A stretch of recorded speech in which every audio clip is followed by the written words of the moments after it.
YCP కార్యాలయంలో ఆ party MLA రోజా మాట్లాడుతున్నారు. లైవ్ లో చూద్దాం. అని చెప్పి షూటింగ్లు చేస్తూ 30 మందిని బలి తీసుకున్నారో మనం చూసాం. కలెక్టర్ గారి నివేదిక చూస్తేనే అర్థమవుతుంది ముఖ్యమంత్రి చంద్రబాబు నాయుడు గారి వల్లే అక్కడ 30 మంది చనిపోయారని. మరి ఎస్పీ గారే క్లియర్ కట్ గా స్టేట్మెంట్ లో ఇచ్చారు. 11 మంది చనిపోయారని చెప్పిన తర్వాతే హడావిడిగా ఆయన కారెక్కి వెళ్లిపోయాడని. మరి ఇంతవరకు ఆ చనిపోయిన వాళ్ళ చావుకి కారణాలని ఆ వీడియో క్లిప్పింగ్ ని బయట పెట్టకుండా ఆ మరణాల వెనక దాగి ఉన్న నిజాన్ని ఎలా తొక్కేసిందో తెలుగుదేశం పార్టీ కూడా మీ అందరూ కూడా గమనించాల్సిన విషయం.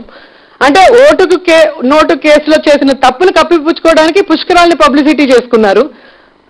వాళ్ళ పబ్లిసిటీ పిచ్చిలో అక్కడ 30 మంది చనిపోతే ఆ చెడ్డ పేరు నుంచి తప్పించుకోవడం కోసమే ఈరోజు హడావిడిగా సింగపూర్ మంత్రిని ప్రత్యేక విమానాల్లో తీసుకొచ్చి మరి ఈ మాస్టర్ ప్లాన్ ని రిలీజ్ చేయడం తప్ప మరొకటి కాదు. ఎందుకంటే రాష్ట్ర ప్రభుత్వం బడ్జెట్ కేటాయించలేదు రాజధానికి, కేంద్ర ప్రభుత్వం 1 రూపాయి కూడా ఇవ్వకుండా ఇప్పుడు హడావిడిగా ఈ మాస్టర్ ప్లాన్ రిలీజ్ చేయడం వల్ల ఏం ఉపయోగం ఉందో ఒకసారి ఆలోచించండి. ఈరోజు మన రాష్ట్రంలో 50% పైగా చాలా మందికి టాయిలెట్స్ లేవు. 30-40%కి బీదరికం మగ్గుతోంది. అలాగే మీరు చూస్తే మన రైతుల్లో 99% అప్పుల్లో కూరుకుపోయి ఉన్నారు.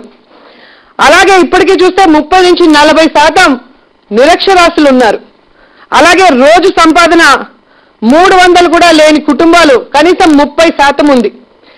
ఈ ప్రజలందరినీ వాళ్ళ ఆర్థిక పరిస్థితిని అంతర్జాతీయ స్థాయికి తీసుకువెళ్తే మేము కూడా సంతోషించుంటాం. కానీ అంతర్జాతీయ స్థాయిలో బిల్డింగ్లు తీసుకొచ్చి ఇక్కడ రాజధాని కడతాను అనటం ప్రజల్ని కలల్లో విహరింపజేస్తూ ఆ రైతుల భూమిని దోచి మరి సింగపూర్ కంపెనీలకు కట్టబెట్టి వీళ్ళ కమిషన్లు తీసుకొని ప్రజలకి పంగనామాలు పెట్టాలన్న ఆలోచనలో ఉన్నారనడానికి స్పష్టమైన నిదర్శనాలు ఇప్పుడే కనిపిస్తున్నాయి.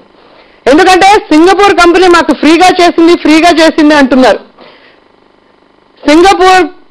సింగపూర్ దేశానికి ఉన్నంత బిజినెస్ మైండ్ మరి ఏ దేశానికి ఉండదు. అదేమి ధార్మిక సంస్థ కాదు మనకు ఫ్రీగా మాస్టర్ ప్లాన్ ఇవ్వటానికి. ఈరోజు క్లియర్ కట్ గా డెక్కల్ క్రానిక్ లో March 6 వచ్చింది. 10,000 ఎకరాలు ఈ రాజధాని డెవలప్మెంట్ చేసినందుకు ఫీజుగా సింగపూర్ వాళ్ళకి మన రాష్ట్ర ప్రభుత్వం ఇస్తుంది. అంటే 1,00,000 కోట్ల రూపాయలు సింగపూర్ జోబులో పెడుతుంది. మరి ఈ విషయం వచ్చినా కూడా ఇంతవరకు రాష్ట్ర ప్రభుత్వం ఖండించలేదు అంటే ఇది నిజం కదా నేను అడుగుతున్నాను. గురజాడ గారు ఎప్పుడో చెప్పారు